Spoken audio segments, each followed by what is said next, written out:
ಸ್ವೀಕಾರ ಮಾಡಿಕೊಳ್ಳೋರಾಗಿದ್ದೀರಾ? ಹಲ್ಲೆಲೂಯ.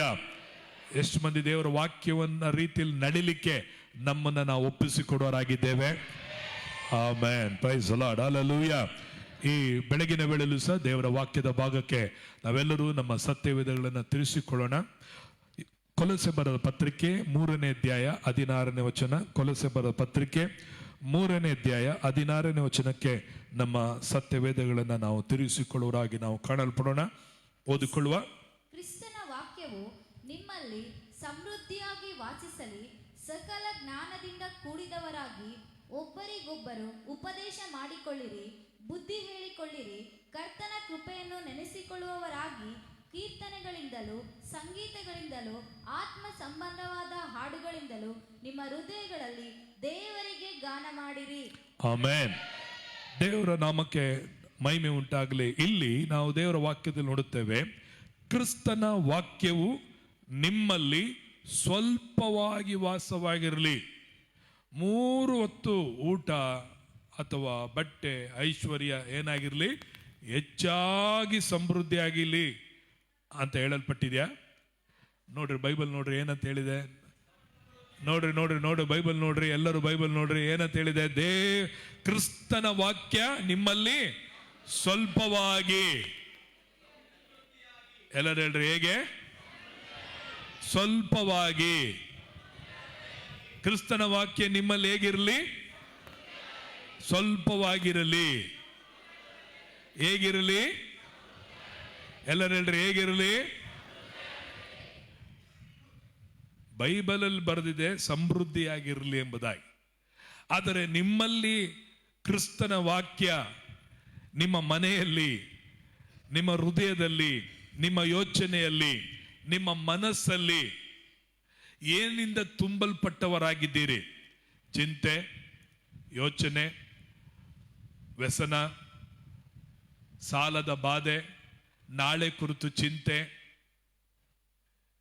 ಏನು ತಿನ್ನೋಣ, ಏನನ್ನು ಕುಡಿಯೋಣ, ಎಂಥ ವಸ್ತ್ರ ಧರಿಸ್ಕೊಳ್ಳೋಣ, ಮನೆ ಹೆಂಗೆ ಕಟ್ಟೋಣ, ಸಾಲ ಹೆಂಗೆ ತೀರಿಸೋಣ, ಸಾಲ ಎಲ್ಲಿ ಮಾಡೋಣ, ಈ ಕಾಯಿಲೆಗೆ ಯಾವ ಡಾಕ್ಟರ್ ಹತ್ರ ಹೋಗೋಣ, ಎಲ್ಲಿ ತೋರಿಸೋಣ, ಯಾರಿದ್ದಾರೆ ನಮಗೆ ಅಂತ ಹೇಳಿ ನಾನಾ ವಿಧವಾದಂಥ ಚಿಂತೆಗಳಲ್ಲಿಯೂ ಭಾರಗಳಲ್ಲಿಯೂ ಗಡಿಬಿಡಿಗಳಲ್ಲಿಯೂ ತುಂಬಿಕೊಂಡವರಾಗಿದ್ದೇವಾ?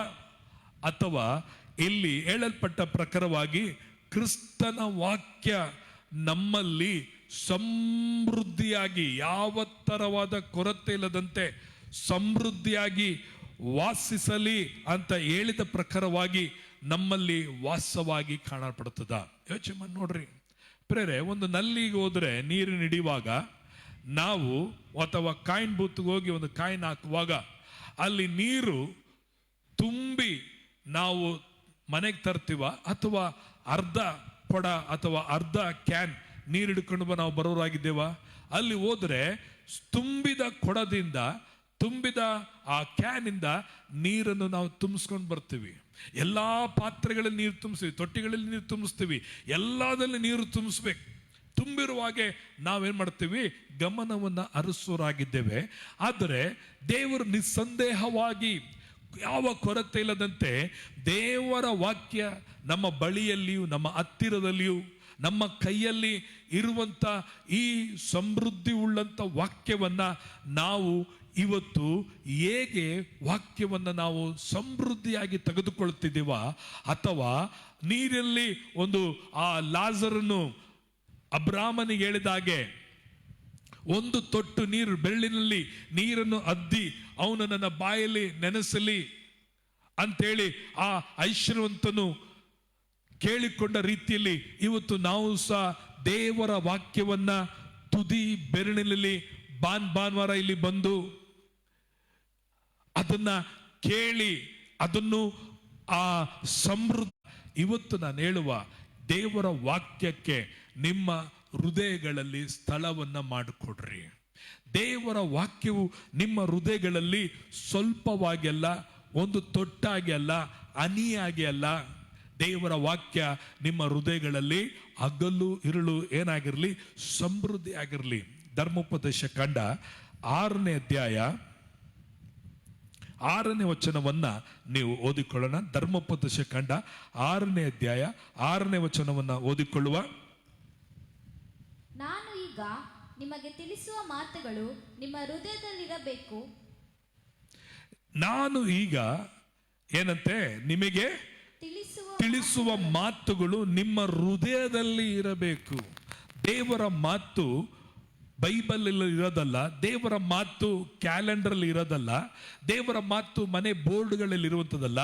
ದೇವರ ಮಾತು ಈಗ ನಿಮಗೆ ತಿಳಿಸುವ ಮಾತುಗಳು ಏನಾಗಿರ್ಬೇಕು, ನಿಮ್ಮ ಹೃದಯದಲ್ಲಿ ಇರಬೇಕೆ ಹೊರತು ಅದನ್ನ ಏನ್ ಮಾಡಬೇಕು. 7ನೇ ವಚನ ಸಹ ನಾವು ಓದಿಕೊಳ್ಳೋಣ.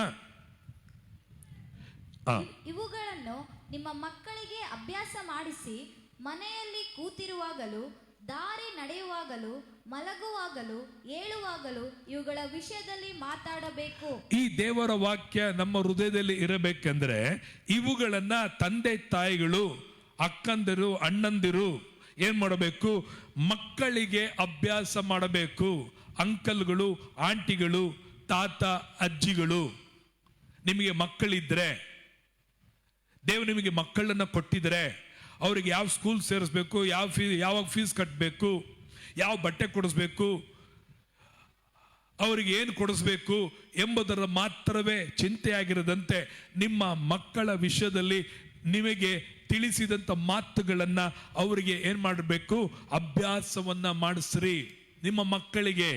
ಮತ್ತು ಮನೆಯಲ್ಲಿ ಕೂತಿರುವಾಗಲೂ, ದಾರಿಯಲ್ಲಿ ನಡೆಯುವಾಗಲೂ, ಮಲಗುವಾಗಲೂ, ಏಳುವಾಗಲೂ ಇವುಗಳ ವಿಷಯಗಳಲ್ಲಿ, ಯಾವ ವಿಷಯದಲ್ಲಿ, ದೇವರ ವಾಕ್ಯದ ವಿಷಯಗಳಲ್ಲಿ ಏನ್ ಮಾಡಬೇಕು, ನೀವು ಮಾತನಾಡುತ್ತಾನೆ ಇರ್ರಿ.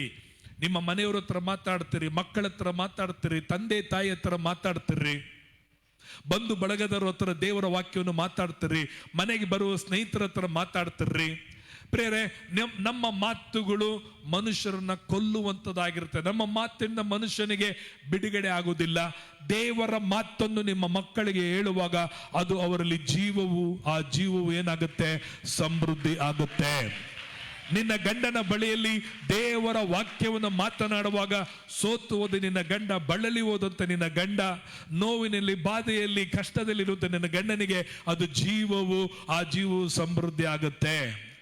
ನಿನ್ನ ಹೆಂಡತಿಯ ಬಳಿಯಲ್ಲಿ ದೇವರ ವಾಕ್ಯವನ್ನ ಮಾತನಾಡುವಾಗ ಈ ಮಾತುಗಳು ನಿನ್ನ ಹೆಂಡತಿಗೆ ಅದನ್ನು ಬದುಕಿಸುವಂತದ್ದಾಗಿರುತ್ತದೆ. ನಿಮ್ಮ ಮಕ್ಕಳ ಬಳಿಯಲ್ಲಿ ದೇವರ ವಾಕ್ಯವನ್ನ ಮಾತನಾಡುವಾಗ ನಿನ್ನ ಮಕ್ಕಳು ಆತ್ಮಿಕವಾಗಿ, ಶಾರೀರಿಕವಾದ ರೀತಿಯಲ್ಲಿ ಆಶೀರ್ವಾದವಾಗಿ, ಬಲವುಳ್ಳವರಾಗಿ ಕಾಣಲ್ಪಡುವರಾಗಿರುತ್ತಾರೆ. ಅದಕ್ಕೆ ಈ ದೇವರ ವಾಕ್ಯವನ್ನ ಮನೆಯಲ್ಲಿ ಕೂತಿರುವಾಗಲೂ, ದಾರಿಯಲ್ಲಿ ನಡೆಯುವಾಗಲೂ, ಮಲಗುವಾಗಲೂ, ಏಳುವಾಗಲೂ ಇವುಗಳ ವಿಷಯಗಳಲ್ಲೇ ಮಾತನಾಡ್ರಿ.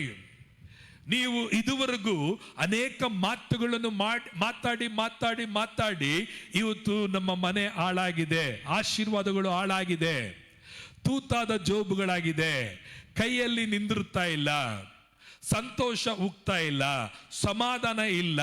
ಯಾಕೆಂದ್ರೆ ಸಮಾಧಾನವನ್ನ, ಸಂತೋಷವನ್ನ, ಆರೋಗ್ಯವನ್ನ, ಬಿಡುಗಡೆಯನ್ನ ಉಂಟು ಮಾಡುವಂಥದ್ದು ದೇವರ ಜೀವವುಳ್ಳ ವಾಕ್ಯಗಳೇ ಹೊರತು ಪ್ರಿಯರೇ, ನೀನ ಮೊಬೈಲ್ ನೋಡೋದ್ರಿಂದ, ಧಾರಾವಾಹಿ ನೋಡೋದ್ರಿಂದ, ಬೇರೆ ಆ ಕತೆ ಈ ಕತೆ ಮಾತಾಡೋದ್ರಿಂದ, ನಿನ್ನ ಕಷ್ಟಗಳನ್ನ ಒಬ್ರಿಗೊಬ್ರು ಮಾತಾಡ್ಕೊಳ್ಳೋದ್ರಿಂದ, ನಿನ್ನ ನೋವುಗಳನ್ನು ಮಾತಾಡ್ಕೊಳ್ಳೋದ್ರಿಂದ, ನಿನ್ನ ಸಮಸ್ಯೆಗಳನ್ನು ಮಾತಾಡ್ತಿದ್ದ ಕಜ್ಜಿಯಾದ ಉಂಡಿನ ಹಾಗೆ ಅದು ದಿವಸ ಏನಾಗ್ತದೆ, ಹೆಚ್ಚುತ್ತಲೇ ಇರ್ತದೆ.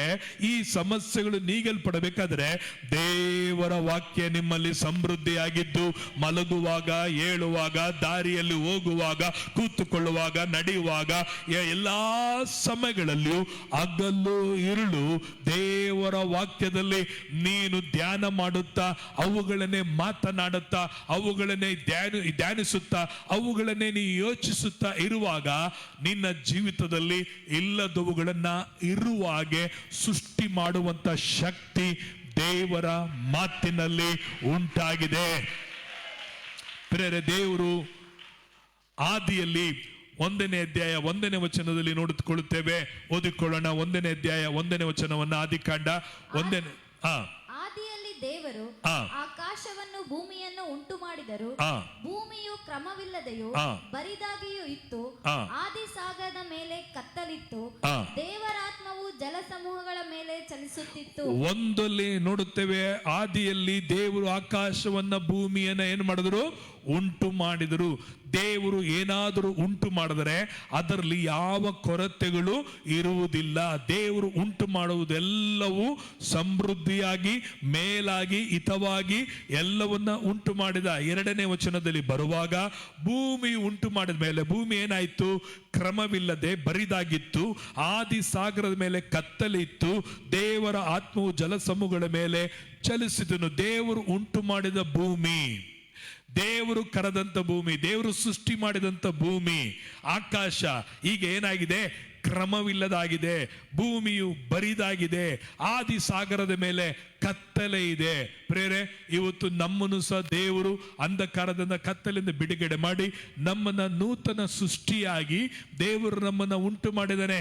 ಉಂಟು ಮಾಡಿರುವ ನಿನ್ನ ಜೀವನದಲ್ಲಿ, ನಿನ್ನ ಕುಟುಂಬದಲ್ಲಿ, ನಿನ್ನ ಬಾಳಲ್ಲಿ, ನಿನ್ನ ಕೆಲಸದಲ್ಲಿ, ನಿನ್ನ ವ್ಯವಹಾರಗಳಲ್ಲಿ, ಹೋಗೋದ್ರಲ್ಲಿ, ಬರೋದ್ರಲ್ಲಿ ಇವತ್ತು ದೇವರು ಸೃಷ್ಟಿ ಮಾಡಿದಂತ ರೀತಿಯಲ್ಲಿ ಇಲ್ಲದೆ ಇರಬಹುದು. ಕ್ರಮವಿಲ್ಲದೆ ಇವತ್ತು ನಿನ್ನ ಕುಟುಂಬ ಇರಬಹುದು. ಕ್ರಮವಿಲ್ಲದೆ ನಿನ್ನ ಆರ್ಥಿಕತೆ, ಫೈನಾನ್ಸಸ್, ಹಣ ವಿಷಯದಲ್ಲಿ ಒಂದು ಕ್ರಮ ಇಲ್ಲದೆ ಇರಬಹುದು. ಆರೋಗ್ಯ ಕ್ರಮ ತಪ್ಪಿರಬಹುದು. ಸಮಾಧಾನ ಕ್ರಮ ತಪ್ಪಿದವರಾಗಿ ಕಾಣಲ್ಪಡಬಹುದು. ಇವತ್ತು ಎಲ್ಲವೂ ಕಳಕೊಂಡಂತ ರೀತಿಯಲ್ಲಿ ಬರಿದಾಗಿರುವ ನಿನ್ನ ಜೀವಿತವಾಗಿರಬಹುದು. ಕುಟುಂಬ ಇದೆ, ಕುಟುಂಬದಲ್ಲಿ ಸಾಮರಸ್ಯ, ಪ್ರೀತಿ ಇಲ್ಲ. ಮಕ್ಕಳಿದ್ದಾರೆ, ಪ್ರೀತಿ, ಸಮಾಧಾನ, ಸಮಾನತೆ ಅಲ್ಲಿ ಇಲ್ಲ. ತಂದೆ ತಾಯಿಗಳು ಇದ್ದಾರೆ, ಇದ್ದರೂ ಇಲ್ಲದಂತ ರೀತಿಯಲ್ಲಿ ಜೀವನ ಇದೆ. ಕೆಲಸ ಇದೆ, ಕೂಲಿ ಇದೆ, ಸಂಬಳ ಇದೆ, ಆದರೂ ಅದು ಇದ್ದರೂ ಅದು ಇಲ್ಲದಂತೆ ಬರಿದಾಗಿ ಕಾಣಪಡುತ್ತದೆ. ಈ ಲೋಕದಲ್ಲಿ ಎಲ್ಲರೂ ಕುಟುಂಬಸ್ಥರು ಇದ್ದರೂ ಇಲ್ಲದಂತೆ ಬರಿದಾಗಿರುವ ಪರಿಸ್ಥಿತಿಯಲ್ಲಿ ನಿನ್ನ ಜೀವಿತ ಇವತ್ತು ಕಾಣಲ್ಪಡುತ್ತದೆ. ಹಾಗಾದರೆ ಈಗ ನೀನು ಏನ್ ಮಾಡಬೇಕು? ಕತ್ತಲೆ ತುಂಬಿದಂತಿದೆ. ಮುಂದೆ ಏನ್ ಮಾಡಬೇಕು? ಮುಂದೆ ಎಲ್ಲಿ ಹೋಗ್ಬೇಕು? ಏನ್ ಮಾಡಬೇಕು? ಒಂದೊಂದು ಹೆಜ್ಜೆಯು ನಿನ್ನ ಬಾಳು ಕತ್ತಲೆಯಲ್ಲಿ ಕಾಲಿಟ್ಟಂತ ರೀತಿಯಲ್ಲಿ ಕಾಣಲ್ಪಡುತ್ತದೆ. ಎಲ್ಲಿ ನೋಡಿದ್ರು ಕತ್ತಲೆ, ಮುಂದೆ ನೋಡಿದ್ರು ಕತ್ತಲೆ, ಹಿಂದೆ ನೋಡಿದ್ರು ಕತ್ತಲೆ. ಕಾರ್ಗತ್ತಲಿನ ನಡುವೆಯಲ್ಲಿ ಇವತ್ತು ನಿನ್ನ ಜೀವಿತ ಒಂದು ವೇಳೆ ವಾದು ಹೋಗುತ್ತಿರುವಾಗ 3ನೇ ವಚನದಲ್ಲಿ ನೋಡಿಕೊಳ್ಳುತ್ತೇವೆ. ನಾವು ಓದಿಕೊಳ್ಳೋಣ. ಆದಿಕಾಂಡ 1:3. ಆಗ ದೇವರು, ಎಲ್ಲರಿಗೂ ಗಮನಿಸಿರಿ, ಎಲ್ಲರೂ ಹೇಳ್ರಿ, ಆಗ ದೇವರು ಎಂಬುದಾಗಿ. ಯಾವಾಗ ಭೂಮಿ ಕ್ರಮವಿಲ್ಲದೆ ಬರಿದಾಗಿಯೂ ಕತ್ತಲೆಯಿಂದ ತುಂಬಿರುವಾಗ ಆಗ ದೇವರು. ಈಗ ನಿನ್ನ ಜೀವಿತದಲ್ಲಿ ನೀನು ಏನು ಮಾಡಬೇಕು? ಕತ್ತಲೆಯ, ಅಂಧಕಾರನ, ಬರಿದಾಗಿದೆಯಾ, ಮುಳುಗು ಹೋಗ್ತಾ ಇದೆಯಾ, ಅಸಮಾಧಾನನ, ವೇದನೆಗಳ, ಕೊರತೆಗಳ, ದಾರಿ ಕಾಣದಂತೆ ನಿನ್ನ ಜೀವಿತದಲ್ಲಿ ಏನು ಮಾಡಬೇಕೆಂಬುದಾಗಿ ತವಕದಲ್ಲಿ ಇದೆಯಾ? ಕುಟುಂಬದಲ್ಲಿ ಸಮಾಧಾನ ಇಲ್ವಾ? ಕುಟುಂಬದಲ್ಲಿ ಶಾಂತಿ ಇಲ್ವಾ? ನೆಮ್ಮದಿ ಇಲ್ವಾ? ಪ್ರೀತಿ ಕಡಿಮೆ ಆಗ್ತಾ ಇದೆಯಾ? ಬೈಬಲ್ ಹೇಳುತ್ತದೆ, ಹಾಗೆ ದೇವರು ಭೂಮಿಯನ್ನು ಕಂಡಾಗ ಆಗ ದೇವರು. ಈಗ ನೀವು ಏನು ಮಾಡಬೇಕಾಗಿದೆ ಎಂಬುದಾಗಿ ನೋಡುತ್ತೇವೆ. ಆಗ ದೇವರು ಬೆಳಕಾಗಲಿ ಅಂದನು, ಬೆಳಕಾಯಿತು. ಹಲ್ಲೆಲೂಯಾ. ಏನಂತ ದೇವರು ಹೇಳಿದ್ರು? ಎಲ್ಲರೂ ಹೇಳ್ರಿ, ಏನಂತ ದೇವರು ಹೇಳಿದ್ರು? ಬೆಳಕಾಗಲಿ. ಯಾವಾಗ ದೇವರು ಹೇಳಿದ್ರು? ಕತ್ತಲೆಯ ವೇಳೆಯಲ್ಲಿ ಬೆಳಕಾಗಲಿ ಅಂತ ಹೇಳಿದ್ರು. ನಿನ್ನ ಜೀವನದಲ್ಲಿ ಕತ್ತಲೆಯು ಇರುವ ವೇಳೆಯಲ್ಲಿ, ಅವಮಾನಗಳು ತುಂಬಿರುವಂತ ವೇಳೆಗಳಲ್ಲಿ, ಸಾಲದಲ್ಲಿ ಮುಳುಗುತ್ತಿರುವಂತ ವೇಳೆಯಲ್ಲಿ, ದರಿದ್ರಗಳು ನಮ್ಮನ್ನ ಹಿಂಬಾಲಿಸಿಕೊಂಡು ಬರುವಾಗ, ರೋಗಗಳು ನಮ್ಮನ್ನ ಹಿಂಬಾಲಿಸಿಕೊಂಡು ಬರುವಾಗ, ಸೋಲುವಿಕೆಗಳ ಮೇಲೆ ಸೋಲುವಿಕೆಗಳು ನಮ್ಮ ಜೀವಿತದಲ್ಲಿ ಬರುವಾಗ ಆಗ ದೇವರು ಅಂದಂಗೆ ನೀನು ಈಗ ಏನು ಮಾಡಬೇಕು? ನಿನ್ನ ಪರಿಸ್ಥಿತಿಯನ್ನ ನೋಡಿ, ನಿನ್ನ ಉಂಟಾಗಿರೋ ಸಂಭವಗಳನ್ನ ನೋಡಿ, ನಿನ್ನ ಸುತ್ತಲಿರುವಂತ ಕಾರ್ಯಗಳನ್ನು ನೋಡಿ ಈಗ ನೀನು ಮಾತನಾಡಬೇಕಾಗಿದೆ. ಏನನ್ನು ಮಾತನಾಡಬೇಕಾಗಿದೆ? ದೇವರ ವಾಕ್ಯವನ್ನ ಮಾತನಾಡಬೇಕಾಗಿದೆ. ಯೇಸು ಅಲ್ಲಿ ದೇವರು ವಾಕ್ಯವನ್ನ ಮಾತನಾಡದ ಬೆಳಕು ಉಂಟಾಗಲಿ ಅಂತ ಹೇಳಿದಾಗ ಅಲ್ಲಿ ಕೂಡಲೇ ಬೆಳಕು ಉಂಟಾಯಿತು. ಅದಕ್ಕೆ ರೀತಿಯಲ್ಲಿ ಪ್ರಿಯರೇ, ದೇವರ ವಾಕ್ಯ ಸೃಷ್ಟಿ ಮಾಡಲಿಕ್ಕೆ ಅದು ಶಕ್ತಿ ಉಳ್ಳದಾಗಿದೆ. ದೇವರ ವಾಕ್ಯ ಒಂದು ಹೊಸದನ್ನು ಉಂಟು ಮಾಡುವಂತ ಸಾಮರ್ಥ್ಯ, ಬಲ ಅದಕ್ಕೆ ಇದೆ. ಈಗ ದೇವರ ವಾಕ್ಯ ಬೈಬಲ್ ಇದ್ರೆ ನಿಮ್ಮ ಜೀವನದಲ್ಲಿ ಅದು ಯಾವ ಕಾರ್ಯಕ್ಕೂ ಬರಲಿಕ್ಕೆ ಸಾಧ್ಯತೆ ಇಲ್ಲ. ಪುಸ್ತಕದಲ್ಲಿರುವಂತ ಬದನೆಕಾಯಿ, ಪುಸ್ತಕದಲ್ಲಿರುವಂತ ಯಾವ ತರಕಾರಿಗಳು ಅದನ್ನ ಇಟ್ಟು ನಾವು ಅಡಿಗೆ ಮಾಡಲಿಕ್ಕೆ ಆಗೋದಿಲ್ಲ. ಬೈಬಲ್ ಇದ್ರೆ ಅದು ಬೈಬಲಲ್ಲೇ ಇರುತ್ತದೆ. ಈಗ ಬೈಬಲ್ ಅಲ್ಲಿ ಇರುವಂತ ವಾಕ್ಯ, ಕ್ರಿಸ್ತನ ವಾಕ್ಯ ಸಮೃದ್ಧಿಯಾಗಿ ನಮ್ಮ ಹೃದಯಗಳಲ್ಲಿ ವಾಸವಾಗಿದ್ದು, ಆ ವಾಸವಾಗಿರುವ ವಾಕ್ಯವನ್ನ ಪ್ರಿಯರೇ ನೀನು ಬಾಯಿ ತೆರೆದು, ಎಲ್ಲರೂ ಕೇಳ್ರಿ, ನೀನು ಬಾಯಿ ತೆರೆದು ಬೆಟ್ಟವನ್ನ ನೋಡಿ, ಗುಡ್ಡವನ್ನ ನೋಡಿ, ಸಮಸ್ಯೆನ ನೋಡಿ, ರೋಗವನ್ನ ನೋಡಿ, ಕಾಯಿಲೆಯನ್ನ ನೋಡಿ, ದರಿದ್ರವನ್ನ ನೋಡಿ, ಹೋರಾಟಗಳನ್ನ ನೋಡಿ, ಸೋಲುವಿಕೆಗಳನ್ನ ನೋಡಿ, ಅವಮಾನಗಳನ್ನ ನೋಡಿ ಮಾತನಾಡು. ಬೆಳಕುಂಟಾಗಲಿ, ಬಿಡುಗಡೆ ಆಗಲಿ, ದರಿದ್ರವೇ ಹೋಗು, ಶಾಪವೇ ಹೋಗು, ಕಣ್ಣೀರೇ ಹೋಗು, ರೋಗವೇ ಹೋಗು ಎಂದು ಮಾತನಾಡು. ಏನನ್ನು ಮಾತನಾಡಬೇಕು? ದೇವರ ವಾಕ್ಯವನ್ನ ನಿನ್ನ ಹೃದಯದಲ್ಲಿ ಸಮೃದ್ಧಿಯಾಗಿ ತುಂಬಿರುವಂತ ವಾಕ್ಯಗಳನ್ನ ಮಾತನಾಡುವಾಗ ಪರಿಸ್ಥಿತಿಗಳು ಎಲ್ಲವನ್ನು ಕರ್ತನು ಬದಲಾಯಿಸಲಿಕ್ಕೆ ಆತನು ಶಕ್ತನಾಗಿ ಕಾಣಲ್ಪಡುವನಾಗಿದ್ದಾನೆ. ಹಲ್ಲೆಲೂಯಾ. 6ನೇ ವಚನದಲ್ಲಿ ದೇವರ ವಾಕ್ಯದಲ್ಲಿ ನಾವು ನೋಡಿಕೊಳ್ಳುತ್ತೇವೆ. 6ನೇ ವಚನವನ್ನು ಓದಿಕೊಳ್ಳೋಣ. ಬಳಿಕ ದೇವರು ಜಲಸಮೂಹಗಳ ನಡುವೆ ವಿಸ್ತಾರವಾದ ಗುಮ್ಮಟವನ್ನು ಉಂಟಾಗಲಿ, ಅದು ಕೆಳಗಣ ನೀರುಗಳನ್ನು ಮೇಲಣ ನೀರುಗಳನ್ನು ಬೇರೆ ಬೇರೆ ಮಾಡಲಿ ಅಂದನು. ಇಲ್ಲಿ ದೇವರು 6ನೇ ವಚನ ನೋಡುತ್ತೇವೆ. ಜಲ ಸಮೂಹಗಳ ನಡುವೆ ವಿಸ್ತಾರವಾದ ಗುಮ್ಮಟವು ಉಂಟಾಗಲಿ, ಅದು ಕೆಳಗಣ ನೀರನ್ನು ಮೇಲನ ನೀರುಗಳನ್ನು ಬೇರೆ ಬೇರೆ ಮಾಡಲಿ. ಹಲ್ಲೆಲೂಯ ಅಂದನು ಆತನು. ಅಂದ ರೀತಿಯಲ್ಲಿಯೇ 2ನೇ ದಿನದಲ್ಲಿ ಅದು ಹಾಗೆಯೇ ಆಯಿತು. ಅದಕ್ಕೆ ಮೇಲಕ್ಕಿರುವುದಕ್ಕೆ ಆಕಾಶವೆಂದು ಹೆಸರಿಟ್ಟನು ಎಂಬುದಾಗಿ ನಾವು ನೋಡುವರಾಗಿದ್ದೇವೆ. ಪ್ರಿಯರೇ, ಆಕಾಶವು ಭೂಮಿಯು ಎರಡು ಒಂದೇ ಆಗಿ ಸೇರಿದಾಗ ದೇವರು ಅದನ್ನ ಬೇರೆ ಬೇರೆ ಪಡಿಸುತ್ತಾನೆ. ಇವತ್ತು ನಿನ್ನ ಜೀವನ ಕಣ್ಣೀರಲ್ಲಿಯೂ, ವೇದನೆಯಲ್ಲಿಯೂ, ದುಃಖಗಳಲ್ಲಿಯೂ, ಸಾಲಗಳಲ್ಲಿಯೂ, ಬಾಧೆಗಳಲ್ಲಿಯೂ, ಅವಮಾನಗಳಲ್ಲಿ ಎರಡು ಬೆರೆತು ಹೋಗ್ತಾ ಇದೆಯಾ? ಹಲೋ, ಇಲ್ಲಿ ನೋಡುತ್ತೇವೆ 6ನೇ ವಚನದಲ್ಲಿ ಆತನು ಗುಮ್ಮಟ, ಆ ಜಲಸಮೂಹಗಳ ನಡುವೆ ವಿಸ್ತಾರವಾದ ಗುಮ್ಮಟವು ಉಂಟಾಗಲಿ ಅಂದಾಗ, ಅಂದರೆ ಸಮುದ್ರವು, ನೀರು, ನದಿ, ಆಕಾಶ ಎಲ್ಲವೂ ಒಂದೇ ಆಗಿರುವುದನ್ನ ಈಗ ದೇವರು ಏನ್ ಹೇಳ್ತಾನೆ? ವಿಸ್ತಾರ ಉಂಟಾಗಲಿ, ಬೇರೆ ಬೇರೆ ಆಗಲಿ ಅಂತ ಹೇಳಿದಾಗ ಅದು ಆತನು ಹೇಳಿದಂತೆ ಆಯಿತು. ಈಗ ನಿನ್ನ ಜೀವನದಲ್ಲಿ ಎಲ್ಲ ಏನಾಗಿದೆ? ಅವಮಾನ, ನಿಂದೆ, ಕೊರತೆ, ಸಾಲ, ಕಷ್ಟ, ವೇದನೆ, ನಿರುತ್ಸಾಹ, ಏಕಾಂಕಿತನ, ಜಿಗುಪ್ಸೆ, ಇವುಗಳು ಏನಾಗಿದೆ ನಮ್ಮ ಜೀವಿತದಲ್ಲಿ ಎರಡು ಬೆರೆತು ಹೋಗ್ತಾ ಇದೆ. ಕೆಲವರು ಹೇಳ್ತಾರೆ, ಕಣ್ಣೀರಿನಲ್ಲಿ ನಾನು ಜೀವಿಸ್ತಾ ಇದ್ದೀನಿ, ಅವಮಾನಗಳೊಂದಿಗೆ ನಾನು ಜೀವಿಸ್ತಾ ಇದ್ದೀನಿ, ದುಃಖಗಳೊಂದಿಗೆ ನಾನು ಜೀವಿಸ್ತಾ ಇದ್ದೀನಿ, ವೇದನೆಗಳೊಂದಿಗೆ ನಾನು ಜೀವಿಸ್ತಾ ಇದ್ದೀನಿ, ಮರಣದೊಂದಿಗೆ ನಾನು ಜೀವಿಸ್ತಾ ಇದ್ದೀನಿ, ಸಾವೊಂದಿಗೆ ನಾನು ಬದುಕ್ತಾ ಇದ್ದೀನಿ. ಎರಡು ಮಿಶ್ರಣದಲ್ಲಿ ಪ್ರೇರೆ ಇವತ್ತು ನಿನ್ನ ಜೀವಿತದಲ್ಲಿ ಇರುವುದಾದರೆ ದೇವರು ಬಂದು ಮತ್ತೆ ನಿನ್ನನ್ನು ಬೇರ್ಪಡಿಸಕ್ಕಾಗೋದಿಲ್ಲ. ಅಥವಾ ಯಾವ ಪಾಸ್ಟರ್ಗಳು ನಿನ್ನ ಮೇಲೆ ತಲೆ ಕೈ ಮಿಟ್ಟರು ಪ್ರಾರ್ಥನೆ ಮಾಡಲು ಸಾಧ್ಯ ಆಗೋದಿಲ್ಲ. ಈಗ ನಿನ್ನ ಜೀವಿತದಲ್ಲಿ ಇರುವುದನ್ನ ನೀನು ಈಗ ಯಾವುದೊಂದಿಗೆ ವಿಶ್ರಮಣವಾಗಿದೆಯಾ? ದರಿದ್ರ, ಕೊರತೆ, ರೋಗ, ಸಮಸ್ಯೆ, ಅವಮಾನ, ಬಂಜೆತನ, ಕೆಲಸ ಇಲ್ಲದಿರುವುದು, ಎರಡು ಮಿಕ್ಸ್, ಕೈ ಉಳಿ, ದುಃಖ, ವೇದನೆ, ಮರಣ, ಸಮಸ್ಯೆ ಎರಡು ಮಿಕ್ಸ್ ಆಗಿ ಹೋಗ್ತಾ ಇದೆಯಾ? ಅದರಲ್ಲೇ ನೀನು ಸಾಯ್ಬೇಕಂತಿದೆಯಾ? ಅದರಲ್ಲೇ ನಿನ್ನ ಜೀವನವನ್ನು ದಿನ ನೀನು ಕಾಣಬೇಕಂತಿದೆಯಾ? ಅದರಲ್ಲೇ ದುಃಖದಲ್ಲೇ ಮುಳುಗಿ ಒಂದಿನ ಸಾಯ್ಬೇಕಂತಿದೆಯಾ? ನಿಮ್ಮ ಮಕ್ಕಳು ನೋಡಿ, ನಮ್ಮಪ್ಪ ದುಃಖದಲ್ಲೇ ಸತ್ತ, ನೋವಲ್ಲೇ ಸುತ್ತ, ಚಿಂತೆಯಲ್ಲೇ ಸತ್ತ, ರೋಗದಲ್ಲೇ ಸತ್ತ ಅಂತ ಹೇಳ್ಬೇಕಾ? ಅಥವಾ ಅದರಿಂದ ನಿನ್ನ ಜೀವನವನ್ನು ಬದಲಾಯಿಸಬೇಕಾ?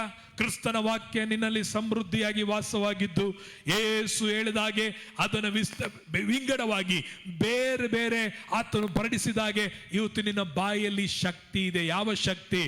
ಲೋಕದ ಕತೆ ಮಾತಾಡ್ಕೊಂಡು ಅಯ್ಯೋ ಲಚ್ಚು ಕೊಟ್ಕೊಂಡು ಕೆಲವು ಯಾವ ನೋಡು ಕೆಲವು ನೋಡಿದೆ ಹೆಂಗಿದ್ದೀರಾ ಹೆಂಗಿದ್ದೀರಾ ಯಾವ ಥರ ಇದೆ, ಹೆಂಗ್ ಹೋಗ್ತಾ ಇದೆ, ಮನೆ ಹೆಂಗಿದೆ ಕೇಳಿದ್ದೀರಾ, ನೋಡಿದ್ದೀರಾ? ನಿಮ್ಮಲ್ಲಿ ಅನೇಕರು ಅದೇ ತರ ಮಾತಾಡ್ತಿರ್ಬೋದು. ಹೆಂಗಿದ್ದೀರಾ, ಬಿಸ್ನೆಸ್ ಹೆಂಗೈತಿದೆ, ಸಾಲ ಹೆಂಗೈತೆ, ಕೆಲವರು ಮಾತಾಡಲ್ಲ. ಚಲ್ತಿಕೆ ಗಾಡಿ ಹೆಂಗೈತೆ, ಏನೇನಿದೆ ನಡೀತಾ ಐತೆ, ಹೆಂಗ ನಡೀತಾ ಐತೆ, ಹೋಗ್ತಾ ಐತೆ, ಸಾವಂತ ಬಂದಿಲ್ಲ. ಹೆಂಗ ದೇವರೇ ನೋಡು, ಆ ಆಕ್ಷನ್, ಆ ಮಾತು ನಿನ್ನನ್ನು ಬಿಡುಗಡೆ ಮಾಡಕ್ಕಾಗಲ್ಲ. Speak the word. ವಾಕ್ಯವನ್ನು ಮಾತನಾಡ್ರಿ, ವಾಕ್ಯವನ್ನು ಮಾತನಾಡ್ರಿ. ಸುಮ್ಮನೆ ಇರಬೇಡ್ರಿ. ಸುಮ್ಮನೆ ಇರೋ ತನಕ ನಿನ್ನ ಪರಿಸ್ಥಿತಿಗಳು, ಅಲೆಗಳು, ಗಾಳಿಗಳು ದೊಡ್ಡದಾಗ್ತಾನೇ ಇರ್ತದೆ. ಹಲ್ಲೆಲೂಯಾ. ನೀನು ಅಳುತ್ತಾ ವೇದನೆ ಪಡ್ತಾ ಊರಿಗೆಲ್ಲ ಸಾರ್ಕೊಂಡು ಬರ್ತಿದ್ರು, ನಿನ್ನ ಸಮಸ್ಯೆ ಊರಿಗೆಲ್ಲ ಹೇಳ್ತೀಯಲ್ಲ, ಅದೇನಾಗುತ್ತೆ, ಅದಕ್ಕೆ ಬಲ ಹೆಚ್ಚುತ್ತಲೇ ಇರ್ತದೆ. ಅಲ್ಲ, ನೀನು ಅಳುವಾಗ ನಿನ್ನ ಮುಂದೆ ಇರುವ ಆ ಶಕ್ತಿಗೆ ಬಲ ಹೆಚ್ಚುತ್ತಲೇ ಇರ್ತದೆ. ನೀನು ವೇದನೆ ಪಡುವಾಗ, ದುಃಖ ಪಡುವಾಗ, ಭಾರ ಪಡುವಾಗ ನಿನ್ನ ಮುಂದೆ ಇರುವ ಸಮಸ್ಯೆಗಳಿಗೆ ಏನಾಗುತ್ತೆ, ಬಲ ಹೆಚ್ಚುತ್ತಲೇ ಇರ್ತದೆ. Praise the Lord. ಪ್ರೇರೆ, ನಿನ್ನ ಮುಂದಿರುವ ಸಮಸ್ಯೆಗಳು, ಹೋರಾಟಗಳು ಅದು ಮಾರ್ಪಡುವುದು ಒಂದೇ ಒಂದು ಮಾರ್ಗ, ಅದು ಕ್ರಿಸ್ತನ ವಾಕ್ಯ ಒಂದರಿಂದಲೇ ನೀನು ಬದುಕುತ್ತೀಯ. ಕ್ರಿಸ್ತನ ವಾಕ್ಯದಿಂದಲೇ ಅವುಗಳನ್ನು ದಾಟಿಕೊಂಡು ಹೋಗ್ತೀಯ. ಕ್ರಿಸ್ತನ ವಾಕ್ಯದಿಂದಲೇ ಅವುಗಳನ್ನು ನೀನು ತುಳಿಯುತ್ತೀಯ. ಘಟ ಸರ್ಪಗಳನ್ನು ತುಳಿವಿ, ಸಿಂಹದ ಮೇಲೆ ನೀನು ನಡಿವಿ, ಚೇಳುಗಳನ್ನು ಹಾವುಗಳನ್ನು ತುಳಿವಿರಿ. ಯಾವುದು ಚೇಳು ಹಾವು? ಊರಾಗಿರೋ ಹೊಲದಲ್ಲಿ ಅಡವಿಲಿರುವಂಥ ಹಾವು ಚೇಳುಗಳಲ್ಲ. ನಿನ್ನ ಕುಟುಂಬದಲ್ಲಿ, ನಿನ್ನ ಮನೆಯಲ್ಲಿ ಬಂದಿದೆಯಲ್ಲ ಹಾವು ಚೇಳುಗಳು. ನಿನ್ನ ಜೀವನದಲ್ಲಿ ಸಿಂಹದಂತೆ ಸೈತಾನನು ಆತನು ಗರ್ಜಿಸುತ್ತಿದ್ದಾನಲ್ಲ, ಅವುಗಳ ಮೇಲೆ ತುಳಿಲಿಕ್ಕಾಗಿ ದೇವರ ವಾಕ್ಯ ಅಧಿಕಾರವನ್ನು ಕೊಟ್ಟಿದ್ದಾನೆ.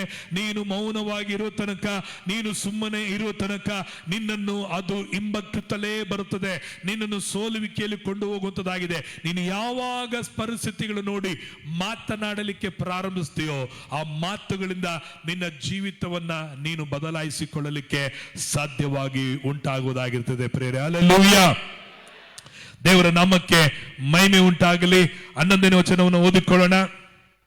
ತರುವಾಯ ದೇವರು ಭೂಮಿಯ ಹುಲ್ಲನ್ನು, ಬೀಜ ಬಿಡುವ ಕಾಯಿ ಪಲ್ಯದ ಗಿಡಗಳನ್ನು ಬೆಳೆಸಲಿ ಮತ್ತು ಬೀಜವುಳ್ಳ ಹಣ್ಣಿನ ಮರಗಳನ್ನು ಅವುಗಳ ಜಾತಿಗನುಸಾರವಾಗಿ ಹುಟ್ಟಿಸಲಿ ಎಂದು ಹೇಳಿದನು. ಹಾಗೆಯೇ ಆಯಿತು. 12. ಭೂಮಿಯಲ್ಲಿ ಹುಲ್ಲು ಬೆಳೆಯಿತು, ತಮ್ಮ ತಮ್ಮ ಜಾತಿಯ ಪ್ರಕಾರ. ಬೀಜ ಬಿಡುವ ಕಾಯಿ ಪಲ್ಯಗಳ ಗಿಡಗಳು ಉಂಟಾದವು, ತಮ್ಮ ತಮ್ಮ ಜಾತಿಗನುಸಾರವಾಗಿ. ಬೀಜವುಳ್ಳ ಹಣ್ಣಿನ ಮರಗಳು ಕಾಣಿಸಿದವು. ದೇವರು ಅದನ್ನು ಒಳ್ಳೆಯದೆಂದು ನೋಡಿದನು. 13. ಹೀಗೆ ಸಾಯಂಕಾಲವು ಪ್ರಾತಃ ಕಾಲವೂ ಆಗಿ 3ನೆಯ ದಿನವಾಯಿತು. ಮೊದಲನೇ ದಿನ ದೇವರು ಆತನು ಬೆಳಕುಂಟಾಗಲಿ ಅಂತ ಹೇಳ್ದ, ಅದು ಹಾಗೆ ಆಯಿತು. 2ನೇ ದಿನ ದೇವರು ಆತನು ಸಮುದ್ರವನ್ನ, ನೀರುಗಳನ್ನ, ಆಕಾಶವನ್ನ ಬೇರ್ಪಡೆ ಉಂಟಾಗಲಿ ಅಂತ ಹೇಳ್ದ, ಅದು ಹಾಗೆ ಆಯಿತು. ಈಗ ನಾವು ನೋಡ್ತೇವೆ 11ನೇ ವಚನದಲ್ಲಿ, ಭೂಮಿಯು ಹುಲ್ಲನ್ನು, ಬೀಜ ಬಿಡುವ ಕಾಯಿ ಪಲ್ಯದ ಗಿಡಗಳನ್ನು ಬೆಳೆಸಲಿ ಮತ್ತು ಬೀಜವುಳ್ಳ ಹಣ್ಣಿನ ಮರಗಳನ್ನು ಅವುಗಳ ಜಾತಿಗನುಸಾರವಾಗಿ ಹುಟ್ಟಿಸಲಿ ಎಂದು ಹೇಳಿದನು. ಅದು ಹಾಗೆ ಆಯಿತು. ಆದಿಕಾಂಡ 1ನೇ ಅಧ್ಯಾಯ 2ನೇ ವಚನದಲ್ಲಿ ಭೂಮಿ ಏನಾಗಿತ್ತು? ಬರಿದಾಗಿತ್ತು ಎಂಬುದಾಗಿ ನೋಡುತ್ತೇವೆ. ಭೂಮಿಯಲ್ಲಿ ಏನು ಇರಲಿಲ್ಲ. ಈಗ ದೇವರು ಬರಿದಾಗಿರುವ ಭೂಮಿಯಲ್ಲಿ ಏನ್ ಹೇಳ್ತಾ ಇದ್ದಾನೆ? ಹುಲ್ಲುಗಳು, ಬೀಜ ಬಿಡುವ ಕಾಯಿ ಪಲ್ಯದ ಗಿಡಗಳು ಮತ್ತು ಬೀಜವುಳ್ಳ ಹಣ್ಣಿನ ಮರಗಳು ಅವುಗಳ ಜಾತಿಗನುಸಾರವಾಗಿ ಹುಟ್ಟಲಿ ಅಂತ ಹೇಳಿದನು. ಭೂಮಿಯು ಹುಲ್ಲನ್ನು ಬೆಳೆಯಿತು, ತಮ್ಮ ತಮ್ಮ ಜಾತಿಯ ಪ್ರಕಾರ. ಬೀಜ ಬಿಡುವ ಕಾಯಿ ಪಲ್ಯದ ಗಿಡಗಳು ಉಂಟಾದವು, ತಮ್ಮ ತಮ್ಮ ಜಾತಿಗನುಸಾರ.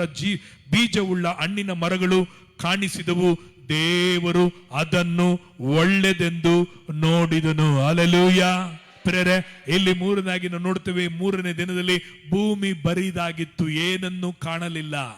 ಏನನ್ನು ನೋಡದಿರುವಾಗ ಅಯ್ಯೋ ಏನು ಇಲ್ಲ, ಈ ಭೂಮಿ ಹಿಂಗಾಗ್ಬಿಡ್ತಲ್ಲ, ಇನ್ನು ಮುಂದೆ ಹೆಂಗ್ ಮಾಡೋದು ಎಂಬುದಾಗಿ ದೇವರು ಯೋಚನೆ ಮಾಡಲಿಲ್ಲ. ದೇವರು ಯೋಚನೆ ಮಾಡದೇನೆ ಬೇರೆ ಏನನ್ನೂ ಮಾತನಾಡದೆ ಆತನು ತನ್ನ ಜೀವವುಳ್ಳ ಮಾತನ್ನು ಮಾತಾಡುತ್ತಿದ್ದಾನೆ. ಹುಲ್ಲುಗಳು ಉಂಟಾಗಲಿ, ಕಾಯಿ ಪಲ್ಯಗಳು ಉಂಟಾಗಲಿ, ಹಣ್ಣಿನ ಬೀಜವುಳ್ಳ ಹಣ್ಣಿನ ಮರಗಳು ಉಂಟಾಗಲಿ ಎಂಬುದಾಗಿ ದೇವರು ಹೇಳಿದ ಹಾಗೆಯೇ ಭೂಮಿಯಲ್ಲಿ ಹುಲ್ಲು ಬಿಡ್ತು. ಜಾತಿಗನುಸಾರವಾಗಿ ಬೀಜವುಳ್ಳ ಕಾಯಿ ಪಲ್ಯಗಳು ಉಂಟಾದವು. ಆ ಜಾತಿಗನುಸಾರವಾಗಿ ಬೀಜವುಳ್ಳ ಹಣ್ಣಿನ ಮರಗಳು ಉಂಟಾದವು. ದೇವರು ಉಂಟಾದದನ್ನ ಒಳ್ಳೆಯದೆಂದು ನೋಡಿದ. ಹಲ್ಲೆಲೂಯ. ಇವತ್ತು ನಿನ್ನ ಮನೆಯಲ್ಲಿ, ನಿಮ್ಮ ಜೀವಿತದಲ್ಲಿ, ನಿಮ್ಮ ಪರಿಸ್ಥಿತಿಗಳಲ್ಲಿ ಪ್ರೇರೆ ಇವತ್ತು ನೋಡುವಾಗ ಯಾವೊಂದು ಮೇಲುಗಳು ಕಾಣದೇ ಇರುವಂತ ಪರಿಸ್ಥಿತಿಗಳು ಕಾಣ್ತಾ ಇರಬಹುದು. ಪ್ರೇರೆ ಇಲ್ಲದವುಗಳನ್ನ ಇರುವಾಗೆ ನಮ್ಮ ದೇವರು ಕರೆಯುವ ದೇವರಾಗಿದ್ದಾನೆ. ಯಾವುದು ಇಲ್ಲವೋ ಇಲ್ಲ ಅಂತ ದೇವರು ಹೇಳಲ್ಲ. ಯಾವುದು ಇಲ್ಲವೋ ಅದನ್ನ ಇಲ್ಲದವುಗಳನ್ನ ಬಾ ಎಂದು ಕರೀತಾನೆ. ಇವತ್ತು ನಿಮ್ಮ ಮನೆಯಲ್ಲಿ ಆರೋಗ್ಯ ಇಲ್ವಾ, ಆರೋಗ್ಯ ಬಾ ಅಂತ ಮಾತನಾಡ್ರಿ. ನಿಮ್ಮ ಮನೆಯಲ್ಲಿ ಸಂತೋಷ ಕೊರತೆ ಆಗ್ತಿದೆಯಾ, ಸಂತೋಷವನ್ನು ದೇವರ ವಾಕ್ಯದ ಮೂಲಕವಾಗಿ ಮಾತನಾಡ್ರಿ. ಅಭಿವೃದ್ಧಿಯನ್ನು ಕಾಣ್ತಾ ಇಲ್ವಾ, ದೇವರ ವಾಕ್ಯವನ್ನ ಹೇಳಿ ಇಲ್ಲದವುಗಳನ್ನು ಇರುವಾಗೆ ಕರೆಯುವ ದೇವರು ನಮ್ಮ ದೇವರು. ಇವತ್ತು ಏನು ಇಲ್ಲ ಅದು ನಿಮ್ಮ ಬಳಿಗೆ ದೇವರು ಬರಮಾಡಲಿಕ್ಕೆ ಆತನ ಶಕ್ತನು. ಆದರೆ ನೀನು ಸುಮ್ಮನೆ ಇದ್ರೆ ಅಲ್ಲ, ನೀನು ಬಾಯಿ ತೆರೆದು ದೇವರ ವಾಕ್ಯವನ್ನ ನುಡಿಯುತ್ತಾ ನುಡಿಯುತ್ತಾ ನುಡಿಯುತ್ತಾ ನುಡಿಯುತ್ತಾ ಅದು ಆಕಾಶದಿಂದ ಭೂಮಿಗೆ ಮಳೆ ಬಂದು ಅದು ಮಳೆಯಾದದ್ದು ತನ್ನ ಕೆಲಸವನ್ನು ಅದು ನೆರವೇರಿಸದೇನೆ ತುಂಬಿ ಅದು ಮಾಡುವಂತ ಕೆಲಸವನ್ನು ಮಾಡದೇನೆ ವ್ಯರ್ಥವಾಗಿ ಹೇಗೆ ಹಿಂತಿರುಗಿ ಹೋಗುವುದಿಲ್ಲವೋ, ನೀವು ಹೇಳುವ ಮಾತುಗಳು, ನೀವು ಮಾತನಾಡುವಂತ ಮಾತುಗಳು ಅದೇ ರೀತಿಯಾಗಿ ಕಾರ್ಯವನ್ನ ಮಾಡುವಂತದಾಗಿದೆ. ನೆರವೇರಿಸಲಿಕ್ಕೆ ನಿಮ್ಮಲ್ಲಿ ಶಕ್ತಿ ಇಲ್ಲ, ದೇವರ ವಾಕ್ಯದಲ್ಲಿ ಶಕ್ತಿ ಉಂಟು. ಆ ವಾಕ್ಯವು ಬದಲಾಯಿಸುವಂತದಾಗಿದೆ. ಹಲ್ಲೆಲೂಯ. ವಾಕ್ಯ ಎಂಬವನು ನರ ಅವತಾರವನ್ನೆತ್ತಿ ಈ ಭೂಮಿಗೆ ಬಂದ. ನಾವು ನರವಾಗಿರುವ ನಾವೆಲ್ಲರೂ ದೇವರ ವಾಕ್ಯವಾಗಿ ಇವತ್ತು ಮಾರ್ಪಡಬೇಕಾಗಿದೆ. ಹಲ್ಲೆಲೂಯ. ವಾಕ್ಯ ಆದವನು ಮಾಂಸಧಾರಿಯಾಗಿ ಈ ಲೋಕಕ್ಕೆ ಬಂದ. ಮಾಂಸಧಾರಿಗಳಾದ ನಾವು ವಾಕ್ಯಧಾರಿಗಳಾಗಿ ಆಗಿರ್ಬೇಕು. ವಾಕ್ಯಕ್ಕೆ ನಾವು ಕನ್ವರ್ಟ್ ಆಗ್ಬೇಕು, ವಾಕ್ಯಕ್ಕೆ ನಾವು ಬದಲಾಗಬೇಕು. ವಾಕ್ಯವೇ ನಮ್ಮ ಉಸಿರಾಗಿರ್ಬೇಕು, ವಾಕ್ಯವೇ ನಮ್ಮ ಜೀವವಾಗಿರ್ಬೇಕು, ವಾಕ್ಯವೇ ನಮ್ಮ ಸ್ನೇಹಿತನಾಗಿರ್ಬೇಕು, ವಾಕ್ಯವೇ ನಮ್ಮ ಆಹಾರವಾಗಿರ್ಬೇಕು, ವಾಕ್ಯವೇ ನಮ್ಮ ಆಸ್ತಿ ಸೊತ್ತು ಆಗಿರ್ಬೇಕು, ವಾಕ್ಯವೇ ನಮ್ಮ ರಾಜ್ಯವಾಗಿರ್ಬೇಕು, ವಾಕ್ಯವೇ ನಮ್ಮ ಉಸಿರಾಗಿರ್ಬೇಕು, ವಾಕ್ಯವೇ ನಮ್ಮ ಬಲವಾಗಿರ್ಬೇಕು, ವಾಕ್ಯವೇ ನಮ್ಮ ಭವಿಷ್ಯತ್ತಾಗಿರ್ಬೇಕು, ವಾಕ್ಯವೇ ನಮ್ಮ ಹಿಂಬಲವು ಮುಂಬಲವಾಗಿರ್ಬೇಕು. ಯಾವಾಗಲೂ ವಾಕ್ಯವನ್ನೇ ನಮ್ಮ ಎದುರುಗಡೆಯಲ್ಲಿ ಇಟ್ಟುಕೊಂಡಿರುವಾಗ ಅವನ ಜೀವಿತ ಎಂದಿಗೂ ವ್ಯರ್ಥವಾಗಿ ಹೋಗುವುದೇ ಇಲ್ಲ. ಅವನು ಹೇಗೆ ಮಧ್ಯಾಹ್ನದ ಸೂರ್ಯನ ಹೇಗೆ ಪ್ರಕಾಶಿಸುತ್ತಾನೋ, ನೀತಿವಂತನು ದೇವರ ವಾಕ್ಯವನ್ನು ಹೊಂದಿದವನು ಆತನು ಎಂದೆಂದಿಗೂ ಪ್ರಕಾಶವುಳ್ಳವನಾಗಿರುತ್ತಾನೆ. ಹಲ್ಲೆಲೂಯ. ದೇವರ ವಾಕ್ಯವನ್ನ ಸಮೃದ್ಧಿಯಾಗಿ ನೀನು ಓದುವಾಗ, ವಾಸಿಸುವಾಗ, ಇದನ್ನು ಪ್ರೀತಿಸುವಾಗ ದೇವರ ವಾಕ್ಯ ನಿನ್ನ ಜೀವಿತ ಬದಲಾಗಿ ಈ ವಾಕ್ಯವನ್ನು ನೀನು ಎತ್ತುವಾಗ ಈ ವಾಕ್ಯ ನಿನ್ನನ್ನ ಮೇಲಕ್ಕೆ ಎತ್ತುತ್ತದೆ.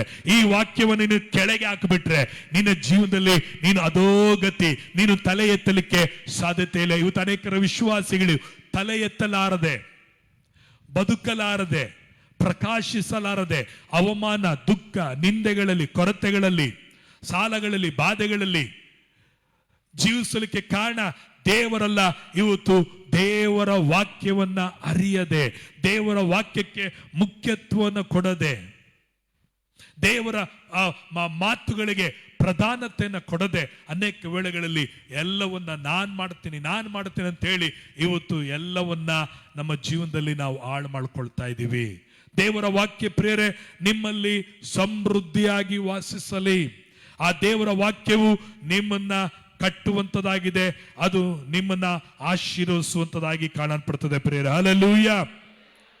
ದೇವರ ನಾಮಕ್ಕೆ ಮಹಿಮೆ ಉಂಟಾಗಲಿ. ನಾವು 11 ಮತ್ತು 18ನೇ ವಚನವನ್ನು ಓದಿಕೊಳ್ಳೋಣ. ದೇವರು ಭೂಮಿಯ ಹುಲ್ಲನ್ನು ಬೀಜ ಬಿಡುವ ಕಾಯಿ ಅಲ್ಲ 17, 18. ದೇವರು ಆ ಬೆಳಕುಗಳನ್ನು ಆಕಾಶದಲ್ಲಿಟ್ಟು ಭೂಮಿಯ ಮೇಲೆ ಬೆಳಕು ಕೊಡುವುದಕ್ಕೂ ಹಗಲಿರುಳುಗಳನ್ನು ಆಳುವುದಕ್ಕೂ ಬೆಳಕನ್ನು ಕತ್ತಲನ್ನು ಬೇರೆ ಬೇರೆ ಮಾಡುವುದಕ್ಕೂ ಅವುಗಳನ್ನು ನೇಮಿಸಿದನು. ಆತನು ಅದನ್ನು ಒಳ್ಳೆಯದೆಂದು ನೋಡಿದನು. ದೇವರ ನಾಮಕ್ಕೆ ಮಹಿಮೆ ಉಂಟಾಗಲಿ. 15ನೇ ವಚನವನ್ನು ಓದಿಕೊಳ್ಳೋಣ. 15ನೇ ವಚನವನ್ನ. ಮತ್ತು ಭೂಮಿಯ ಮೇಲೆ ಬೆಳಕು ಕೊಡುವುದಕ್ಕೆ ಅವು ಆಕಾಶ ಮಂಡಲದಲ್ಲಿ ದೀಪಗಳಂತಿರಲಿ ಅಂದನು. ಹಾಗೆಯೇ ಆಯಿತು.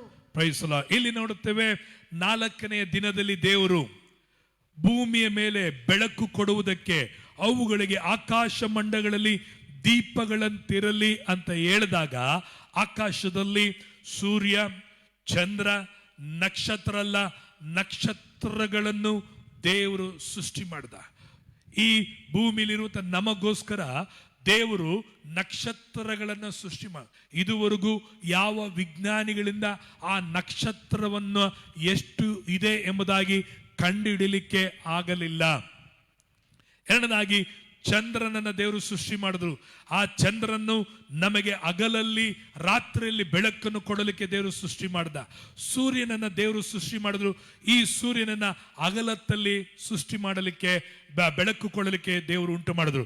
ಈ ಒಂದೊಂದು ನಕ್ಷತ್ರ ನಮಗೆ ಕಣ್ಣಿಗೆ ಕಾಣ್ತಾ ಇರೋದು ಸಣ್ಣದಾಗಿ ಕಾಣ್ತಾ ಇದೆ, ಆದರೆ ಒಂದೊಂದು ನಕ್ಷತ್ರ ಎಷ್ಟು ದೊಡ್ಡದಾಗಿದೆ ಎಂಬಂದ್ರೆ, ನಮ್ಮ ಸೂರ್ಯನು, ನಮ್ಮ ಕಣ್ಣಿಗೆ ಕಾಣುತ್ತಿರುವಂತ ಸೂರ್ಯನನ್ನ ಎಷ್ಟೋ ಲಕ್ಷ ಸೂರ್ಯನ ಒಂದು ನಕ್ಷತ್ರದೊಳಗೆ ಹಾಕಿಡಬಹುದಂತೆ. ಒಂದು ಸೂರ್ಯ ಎಷ್ಟೋ ದೊಡ್ಡದಾಗಿ, ಭೂಮಿಗಿಂತ ಎಷ್ಟೋ ದೊಡ್ಡದಾಗಿ, ನಮ್ಮ ಭೂಮಿಯನ್ನ ಸೂರ್ಯನೊಳಗೆ ಎಷ್ಟೋ ಸಾವಿರ ಭೂಮಿಗಳನ್ನ ಸೂರ್ಯನೊಳಗೆ ಹಾಕ್ಬೋದು. ಅಷ್ಟು ದೊಡ್ಡದಾಗಿರುವಂತ ಸೂರ್ಯನನ್ನ, ಅಷ್ಟು ದೊಡ್ಡ ಸೂರ್ಯನನ್ನ ಆ ನಕ್ಷತ್ರದಲ್ಲಿ ಎಷ್ಟೋ ಲಕ್ಷ ಸೂರ್ಯನನ್ನ ಆ ನಕ್ಷತ್ರದೊಳಗೆ ಹಾಕಿಡುವ ಅಷ್ಟು ದೊಡ್ಡ ನಕ್ಷತ್ರಗಳು ಒಂದಲ್ಲ, ಎರಡಲ್ಲ, ಕೋಟಿಯಲ್ಲ, ದೇವರು ಎಣಿಸಲಾರದಷ್ಟು ನಕ್ಷತ್ರಗಳನ್ನ ದೇವರು ನಮಗೆ ಭೂಮಿಯಲ್ಲಿ ಬೆಳಕನ್ನ ಉಂಟು ಮಾಡಿದ್ದಾನೆ. ಹಲ್ಲೆಲೂಯಾ. ಸೂರ್ಯ, ನಕ್ಷತ್ರ, ಚಂದ್ರಗಳನ್ನ ದೇವರು ಬಾಯಿನಿಂದ ಸೃಷ್ಟಿ ಮಾಡಿದ. ಹಾಗೆಯೇ ಪ್ರೇರೆ, ನಿಮ್ಮ ಜೀವನದಲ್ಲಿ ಬೆಳಕು ಉಂಟಾಗುವುದಕ್ಕಾಗಿ, ನಿಮ್ಮ ಬಾಳು ಪ್ರಕಾಶಿಸುವುದಕ್ಕಾಗಿ, ಕತ್ತಲಿರುವ ನಿಮ್ಮ ಜೀವನದಲ್ಲಿ ಬೆಳಕು ಉಂಟಾಗಲಿಕ್ಕಾಗಿ, ಅಂಧಕಾರದಲ್ಲಿರುವ ನಿಮ್ಮ ಜೀವಿತದಲ್ಲಿ ಬೆಳಕು ಉಂಟಾಗಲಿಕ್ಕಾಗಿ, ಅಜ್ಞಾನದಲ್ಲಿರುವಂತ ನಿಮ್ಮ ಜೀವಿತದಲ್ಲಿ ಬೆಳಕು ಉಂಟು ಮಾಡೋದಕ್ಕೆ ದೇವರ ವಾಕ್ಯ ಒಂದೇ ನಿಮ್ಮ ಜೀವಿತದಲ್ಲಿ ಅಜ್ಞಾನದಿಂದ ಜ್ಞಾನಕ್ಕೆ ಕೊಂಡು ಬರಲಿಕ್ಕೆ ಸಾಧ್ಯ, ಕತ್ತಲಿನಿಂದ ಬೆಳಕಿಗೆ ಕೊಂಡು ಬರಲಿಕ್ಕೆ ಸಾಧ್ಯ, ಮಂಡತನಗಳಿಂದ, ದೇವರ ಅವಿದ್ಯತೆಗಳಿಂದ ಪ್ರೇರೆ, ದೇವರ ವಾಕ್ಯ ಒಂದೇ ನಿನ್ನನ್ನು ಪ್ರಕಾಶಿಸುವಂತೆ ಮಾಡುವಂತದಾಗಿ ಕಾಣಲ್ಪಡುತ್ತದೆ. ಹಲ್ಲೆಲೂಯಾ. ದೇವರು ಹೇಳಿದನು, ಅದು ಹಾಗೇ ಆಯಿತು. ಇವತ್ತಿಗೂ ದೇವರ ವಾಕ್ಯಕ್ಕೆ ಶಕ್ತಿ ಉಂಟು. ಆ ವಾಕ್ಯದಲ್ಲಿ ಬಲವು ಉಂಟಾಗಿ ನಡೆಯುವಂತದಾಗಿ ಕಾಣಲ್ಪಡುತ್ತದೆ. ಪ್ರೇರೆ, 20ನೇ ವಚನವನ್ನು ಓದಿಕೊಳ್ಳೋಣ. ತರುವಾಯ ದೇವರು ಗುಂಪು ಗುಂಪಾಗಿ ಚಲಿಸುವ ಜಲಜಂತುಗಳು ನೀರಿನಲ್ಲಿ ತುಂಬಿಕೊಳ್ಳಲಿ, ಪಕ್ಷಿಗಳು ಭೂಮಿಯ ಮೇಲೆ ಅಂತರಿಕ್ಷದೊಳಗೆ ಹಾರಾಡಲಿ ಎಂದು ಹೇಳಿದನು. 5ನೇ ದಿನದಲ್ಲಿ ದೇವರು ಹೇಳಿದ್ರು, ಗುಂಪು ಗುಂಪಾಗಿ ಚಲಿಸುವ ಜಲಜಂತುಗಳು ನೀರಲ್ಲಿ ತುಂಬಿಕೊಳ್ಳಲಿ, ಪಕ್ಷಿಗಳು ಭೂಮಿಯ ಮೇಲೆ ಅಂತರಿಕ್ಷದೊಳಗೆ ಹಾರಾಡಲಿ. ಹೀಗೆ ದೇವರು ಜಲಚರಗಳನ್ನು ನೀರಿನಲ್ಲಿ ತುಂಬಿರುವ ಸಕಲ ವಿಧದ ಜೀವಿಗಳನ್ನು, ರೆಕ್ಕೆಗೊಳ್ಳುವ ಸಕಲ ವಿಧದ ಪಕ್ಷಿಗಳನ್ನು ಅವುಗಳ ಜಾತಿಗನುಸಾರವಾಗಿ ಉಂಟು ಮಾಡಿದನು. ಆತನು ಅದನ್ನು ಒಳ್ಳೆಯದೆಂದು ಅಂದನು. ಹಲ್ಲೆಲೂಯಾ. ಅಂದನು, ಹೇಳಿದನು ಎಂಬುದಾಗಿ ದೇವರ ವಾಕ್ಯದಲ್ಲಿ ನಾವು ನೋಡುತ್ತೇವೆ. ಪ್ರೇರೆ, ಈಗ ದೇವರು ಆ ಅಧಿಕಾರವನ್ನ ಹೇಳ್ತಾ ಇದ್ದಾನೆ. ಭೂಮಿಯ ಮೇಲೆ ಎಲ್ಲದರ ಮೇಲೆ ನನಗೆ ಅಧಿಕಾರ ಕೊಡಲ್ಪಟ್ಟಿದೆ. ಈಗ ಆ ಅಧಿಕಾರವನ್ನ ಸಭೆಯಾಗಿರುವ ನಮ್ಮ ಕೈಯಲ್ಲಿ ದೇವರು ಕೊಟ್ಟಿದ್ದಾನೆ. ಆದುದರಿಂದ ಈ ದೇವರ ವಾಕ್ಯದಲ್ಲಿ ಅಧಿಕಾರ ಇದೆ, ಶಕ್ತಿ ಇದೆ. ಇದು ಏನು ಬೈಬಲಲ್ಲಿ ಬರೆದತ್ತ ಒಂದು ಪುಸ್ತಕ ಅಲ್ಲ, ಇದು ನಿಜವಾದ ಒಂದು ಪುಸ್ತಕನೇ. ಬೈಬಲಲ್ಲಿ ಪವರ್ ಇಲ್ಲ, ಬೈಬಲಲ್ಲಿ ಶಕ್ತಿ ಇಲ್ಲ. ಆದರೆ ಅದರ ಒಳಗಡಿರುವ ವಾಕ್ಯವನ್ನ ನೀನು ಸ್ವೀಕರಿಸಿಕೊಳ್ಳುವ ಆಗ ಆ ವಾಕ್ಯ ಏನಾಗುತ್ತೆ? ಪವರ್ ಆಗಿ, ಜೀವವಾಗಿ, ಶಕ್ತಿ ಉಳ್ಳದಾಗಿ, ಬೆಳಕುಳ್ಳದಾಗಿ ಕನ್ವರ್ಟ್ ಆಗುತ್ತೆ, ಬದಲಾವಣೆ ಆಗುವಂತದಾಗಿರುತ್ತದೆ. ಒಂದು ಬೀಜ ಅದು ಹಾಗೆ ಇಟ್ಟರೆ ಬೀಜವಾಗಿ ಇರ್ತದೆ. ಅದೇ ಅದನ್ನು ಭೂಮಿಯೊಳಗೆ ಹಾಕುವಾಗ ಆ ಬೀಜ ಅದು ಸಸಿಯಾಗಿ, ಗಿಡವಾಗಿ, ಮರವಾಗಿ ಅದು ಫಲ ಕೊಡುವಂತ, ಅದನ್ನು ಆ ಮರದ ಫಲದಿಂದ ಸಾವಿರಾರು ಕೋಟಿಗಟ್ಟಲೆ ಫಲಗಳು ಉಂಟಾಗುವಂತದಾಗಿದೆ. ಹಾಗೆಯೇ ದೇವರ ವಾಕ್ಯ ಬೈಬಲ್ ಮನೇಲಿದ್ರೆ ಅದು ಬೈಬಲ್ ಆಗಿನೇ ಉಳಿತದೆ. ಅದೇ ಇದೇ ಬೈಬಲ್ ಹಗಲು ಇರುಳು ಇದನ್ನು ಧ್ಯಾನಿಸುತ್ತಾ ಈ ವಾಕ್ಯ ನಿಮ್ಮಲ್ಲಿ ಸಮೃದ್ಧಿಯಾಗಿ ವಾಸವಾಗಿರುವಾಗ ಈ ವಾಕ್ಯವೇ ನಿಮ್ಮ ಒಳಗಡೆ 30, 60, 100ರಷ್ಟು ನಿಮ್ಮ ಜೀವನದಲ್ಲಿ, ಕುಟುಂಬದಲ್ಲಿ, ನಿಮ್ಮ ವ್ಯವಹಾರದಲ್ಲಿ, ಕೆಲಸ ಕಾರ್ಯಗಳಲ್ಲಿ ಎಲ್ಲದರಲ್ಲೂ ದೇವರ ವಾಕ್ಯದಲ್ಲಿ ಬರೆಯಲ್ಪಟ್ಟ ವಾಗ್ದಾನಗಳು, ಆಶೀರ್ವಾದಗಳು, ಮೇಲುಗಳು ತಾನಾಗಿನೇ ನಿಮ್ಮಲ್ಲಿ ಚಿಗುರು ಹೊಡೆದು ಅದು ಫಲ ಕೊಡಲಿಕ್ಕೆ ಪ್ರಾರಂಭವಾಗುವಂತದ್ದಾಗಿರುತ್ತದೆ. ಅದಕ್ಕೆ ದೇವರ ವಾಕ್ಯವನ್ನ ಬೈಬಲ್ ಭಾನುವಾರ ಎತ್ರಿ ಅಂತ ಹೇಳಲಿಲ್ಲ. ದೇವರ ವಾಕ್ಯದ ಕೀರ್ತನೆ 1ನೇ ಅಧ್ಯಾಯ 1ನೇ ವಚನ 2ನೇ ವಚನ ಓದಿಕೊಳ್ಳುತ್ತೇವೆ. ಕೀರ್ತನೆ 1ನೇ ಅಧ್ಯಾಯ 1ನೇ ವಚನ 1 ಮತ್ತು 2ನೇ ವಚನ ಓದಿಕೊಳ್ಳೋಣ. ಏನಂತ ಹೇಳುತ್ತದೆ? ದುಷ್ಟರ ಆಲೋಚನೆಯಂತೆ ನಡೆಯದೆ, ಆ ಪಾಪಾತ್ಮರ ಮಾರ್ಗದಲ್ಲಿ ನಿಂತುಕೊಳ್ಳದೆ, ಆ ಧರ್ಮ ನಿಂದಕರೊಡನೆ ಕೂತುಕೊಳ್ಳದೆ, ಆ ಯೆಹೋವನ ಧರ್ಮಶಾಸ್ತ್ರದಲ್ಲಿ ಆ ಆನಂದ ಪಡುವವನಾಗಿ ಆ ಅದನ್ನೇ ಹಗಲಿರುಳು ಧ್ಯಾನಿಸುತ್ತಿರುವನು, ಆ ಅವನು ಎಷ್ಟೋ ಧನ್ಯನು. ಇಲ್ಲಿ ದೇವರ ವಾಕ್ಯ ನೋಡುತ್ತೇವೆ, ಯಾವನು ದುಷ್ಟರ ಆಲೋಚನೆಯಂತೆ ನಡೆಯದೆ, ಪಾಪಾತ್ಮರ ಮಾರ್ಗದಲ್ಲಿ ನಿಂತುಕೊಳ್ಳದೆ, ಧರ್ಮ ನಿಂದಕರೊಡನೆ ಕೂತುಕೊಳ್ಳದೆ. ಇವತ್ತು ನಾವು ಮಾಡ್ತಾ ಇರೋದೇನು? ಎಲ್ಲಿ ನಡಿಬಾರ್ದು ಅಲ್ಲಿ ನಡೀತಿರ್ತೀವಿ, ಎಲ್ಲಿ ನಿಂತ್ಕೊಳ್ಬಾರ್ದು ಅಲ್ಲಿ ನಿಂತ್ಕೊಳ್ತಿರ್ತೀವಿ, ಎಲ್ಲಿ ಕೂತ್ಕೊಳ್ಬಾರ್ದು ಅಲ್ಲಿ ಹಗಲು ಇರುಳು ಕೂತ್ಕೊಂಡಿರ್ತೀವಿ. ಅದ್ ಹೇಳ್ತಾರೆ, ನಿಂತ್ಕೊಳ್ಬೇಡ, ನಡಿಬೇಡ, ಕೂತ್ಕೊಳ್ಬೇಡ, ಅದನ್ನು ಬಿಟ್ಟು ಹಗಲು ಇರುಳು, ರಾತ್ರಿ ಮಲಗುವಾಗಲೂ, ಬೆಳಗ್ಗೆ ಏಳುವಾಗಲೂ, ದಾರಿಯಲ್ಲಿ ಹೋಗುವಾಗಲೂ, ಬರುವಾಗಲೂ ಕೇಳಿದ ವಾಕ್ಯಗಳನ್ನ, ಸತ್ಯಗಳನ್ನ, ಸತ್ಯದಲ್ಲಿ ಆನಂದ ಪಡುವವನಾಗಿ, ಇದನ್ನೇ ನೀವು ಕೇಳುತ್ತಿರುವ ವಾಕ್ಯವನ್ನೇ, ಕೇಳುತ್ತಿರುವ ಸತ್ಯವನ್ನೇ, ಓದುತ್ತಿರುವ ಸತ್ಯವನ್ನೇ ಹಗಲು ಇರುಳು ಧ್ಯಾನಿಸುತ್ತಿರುವವನು ಅವನು ಎಷ್ಟೋ ಧನ್ಯನು. ಪ್ರಿಯರೇ, ಈ ವಾಕ್ಯವನ್ನ ಹಗಲು ಇರುಳು ಧ್ಯಾನಿಸದೆ ಇರುವವನು ಅವನು ಅಷ್ಟೇ ದರಿದ್ರನು, ಅಷ್ಟೇ ಕೊರತೆ ಉಳ್ಳವನು, ಅವನಷ್ಟೇ ನಿರ್ಭಾಗ್ಯನು, ಅವನಷ್ಟೇ ಬಲಹೀನನು, ಅವನಷ್ಟೇ ದೌರ್ಭಾಗ್ಯ ಉಳ್ಳವನಾಗಿದ್ದಾನೆ. ಆದರೆ ಹಗಲು ಇರುಳು ದೇವರ ವಾಕ್ಯವು ನಿಮ್ಮಲ್ಲಿ ಸಮೃದ್ಧಿಯಾಗಿ ವಾಸಿಸಿರುವಾಗ, ಮಲಗುವಾಗಲೂ, ಏಳುವಾಗಲೂ, ದಾರಿಯಲ್ಲಿ ಹೋಗುವಾಗಲೂ, ಬರುವಾಗಲೂ ಈ ವಾಕ್ಯಗಳನ್ನೇ ನೀನು ಧ್ಯಾನಿಸುತ್ತಿರುವುದಾದರೆ ಎಲ್ಲಾ ವಿಷಯಗಳಲ್ಲಿ ದೇವರು ನಿನ್ನನ್ನು ಧನ್ಯನಾಗಿ, ಆಶೀರ್ವಾದ ಉಳ್ಳವನಾಗಿ, ಸಮೃದ್ಧಿಯಾಗಿ, ಯೋಗ್ಯನಾದಿ ನಿನ್ನ ತಲೆಯನ್ನು ಮೇಲೆ ಕೆತ್ತುವವನು ಆತನೇ ಆಗಿದ್ದಾನೆ. ನೀನು ನೀರಿನ ಕಾಲುವೆಯ ಬಳಿಯಲ್ಲಿ ನೆಡಲ್ಪಟ್ಟ ಮರಕ್ಕೆ ಹೋಲಿಕೆ ಆಗಿರುತ್ತೀಯ. ತಕ್ಕ ಕಾಲದಲ್ಲಿ ಏನೇನು ನಿನ್ನ ಜೀವನದಲ್ಲಿ, ನಿನ್ನ ಮನೆಯಲ್ಲಿ, ಕುಟುಂಬದಲ್ಲಿ ನಡೆಯಬೇಕು, ತಕ್ಕ ವೇಳೆಗಳೇ ಅದು ನಡೀತಲೇ ಇರ್ತದೆ. ನೀನು ಎಂದಿಗೂ ಬಾಡುವುದೇ ಇಲ್ಲ, ನಿರುತ್ಸಾಹ ಆಗುವುದೇ ಇಲ್ಲ, ನೀನು ದುಃಖದಲ್ಲಿ ಮುಳುಗಿ ಹೋಗುವುದೇ ಇಲ್ಲ. ನೀನು ಕೈ ಇಟ್ಟು ಮಾಡುವುದು ಎಲ್ಲವೂ ಸಕ್ಸಸ್, ಸಫಲವಾಗುತ್ತೆ. ನಿನ್ನ ಉದ್ಧಾರವು, ನಿನ್ನ ಸಮೃದ್ಧಿಯು, ನಿನ್ನ ಮೇಲು, ನಿನ್ನ ಅಭಿವೃದ್ಧಿಯು, ನಿನ್ನ ಆಶೀರ್ವಾದವು ಪಡುವಣದಿಂದಾಗಲಿ ಅಥವಾ ಉತ್ತರದಿಂದಾಗಲಿ, ದಕ್ಷಿಣದಿಂದಾಗಲಿ, ಪೂರ್ವದಿಂದಾಗಲಿ, ಪಕ್ಷದಿಂದಾಗಲಿ ಇಲ್ಲ, ಆಕಾಶದಿಂದ ಇಲ್ಲ, ಭೂಮಿಯಿಂದ ಅಲ್ಲ, ಮಳೆಯಿಂದ ಅಲ್ಲ, ಭೂಮಿಯಿಂದ ಬರುವ ಬೆಳೆಯಿಂದ ಅಲ್ಲ, ಕರ್ತನಿಂದಲೇ ನಿನ್ನ ಉದ್ಧಾರ ಉಂಟಾಗುತ್ತದೆ.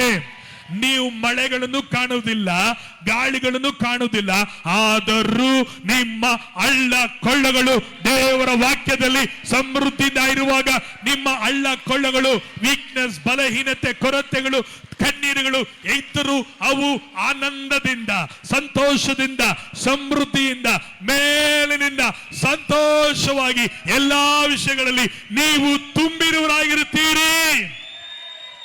ಒಂದೇ ಒಂದು ಮಾತು ಸಾಕು, ಆ ಮಾತು ನಿನ್ನ ಜೀವಿತವನ್ನ ಬದಲಾಯಿಸುತ್ತೆ. ಎಲೀಷಾ ಒಂದೇ ಒಂದು ಮಾತು ಹೇಳಿದ, ಹೋಗು ನಿನ್ನ ಮನೆಯಲ್ಲಿರುವಂತ ಎಣ್ಣೆಯನ್ನ ಎಲ್ಲ ಪಾತ್ರೆಗಳಲ್ಲಿ ತುಂಬಿಸು ಎಂಬುದಾಗಿ. ಒಂದೇ ಒಂದು ಮಾತು, ಆ ಒಂದೇ ಒಂದು ಮಾತನ್ನು ನಂಬಿ ಆ ವಿಧವೆ ತನ್ನ ಮನೆಯಂತ ಸ್ವಲ್ಪ ಎಣ್ಣೆಯನ್ನು ತೆಗೆದುಕೊಂಡು ಪಾತ್ರೆಯಲ್ಲಿ ಹಾಕಿದಳು. ಪಾತ್ರೆ ತುಂಬಿತು. ಇನ್ನೊಂದು ಪಾತ್ರೆಗೆ ಹಾಕಿದ್ಲು, ಆ ಪಾತ್ರೆ ತುಂಬಿತು. ಇನ್ನೊಂದು ಪಾತ್ರೆಗೆ ಹಾಕಿದ್ಲು, ಆ ಪಾತ್ರೆ ತುಂಬಿತು.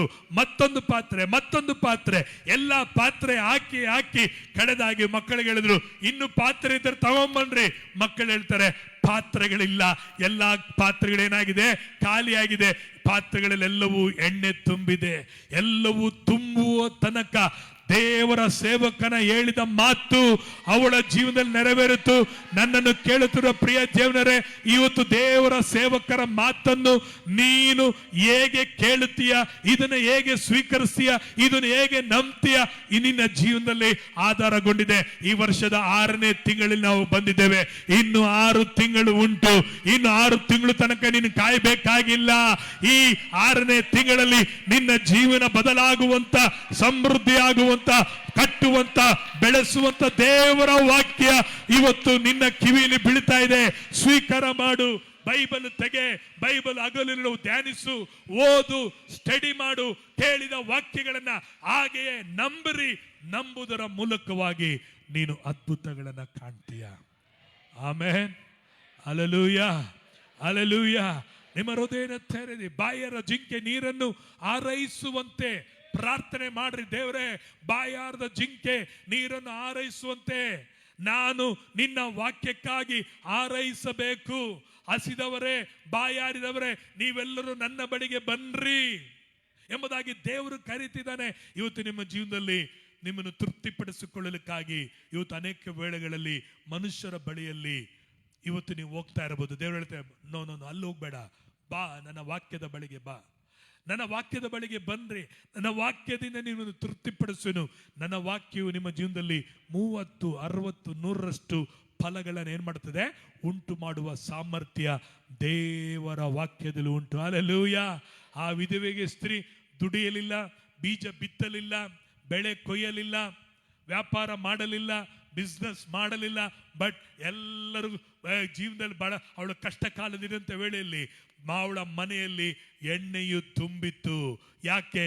ವಾಕ್ಯ, ದೇವರ ಸೇವಕನ ಬಾಯಿಂದ ಬಂದಂತ ವಾಕ್ಯ ಅವಳ ಜೀವನದಲ್ಲಿ ಸಾಲ ತೀರಿತು, ಅವಳ ಬಡತನ ಮಾರ್ಪಡಿತು. ದೇವರ ವಾಕ್ಯ ಒಂದೇ ಒಂದು ಸಾಕು ನಿನ್ನ ಸಾಲಗಳನ್ನ, ಕೊರತೆಗಳನ್ನ ಬದಲಾಯಿಸಲಿಕ್ಕೆ. ಅದು ಶಕ್ತವಾಗಿದೆ. ಹಲ್ಲೆಲೂಯಾ. ದೇವರ ವಾಕ್ಯವನ್ನು ಫೋಕಸ್ ಮಾಡ್ರಿ. ದೇವರ ವಾಕ್ಯವನ್ನು ದೃಷ್ಟಿಸಿ ನೋಡ್ರಿ.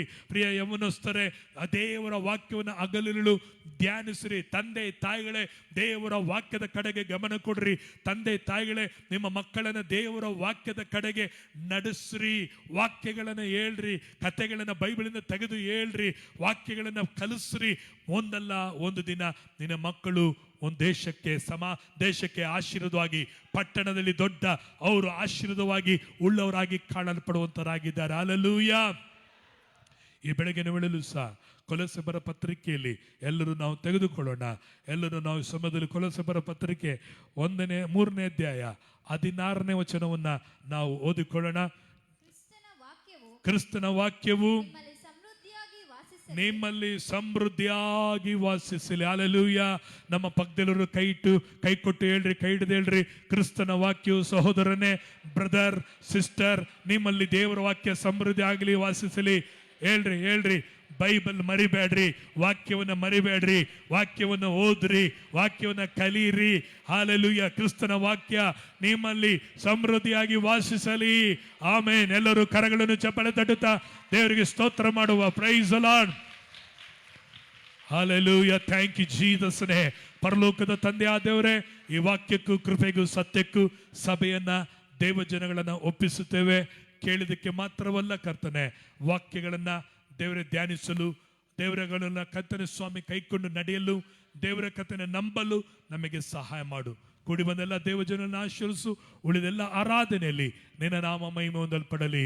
ಯೇಸುವಿನ ನಾಮದಲ್ಲಿ ತಂದೆ ಆದ ದೇವರೇ, ಆಮೆನ್. ನನ್ನ ಮನವಿ ಯೆಹೋವನನ್ನು ಕೊಂಡಾಡು, ನನ್ನ ಸರ್ವೇಂದ್ರಿಗಳೇ ಆತನ ಪರಿಶುದ್ಧ ನಾಮವನ್ನು ಕೀರ್ತಿಸು. ನನ್ನ ಮನವಿ ಯೆಹೋವನನ್ನು ಕೊಂಡಾಡು, ಆತನು ಮಾಡಿದ ಉಪಕಾರಗಳಲ್ಲಿ ಒಂದನ್ನೂ ಮರೆಯಬೇಡ. ಆಮೆನ್.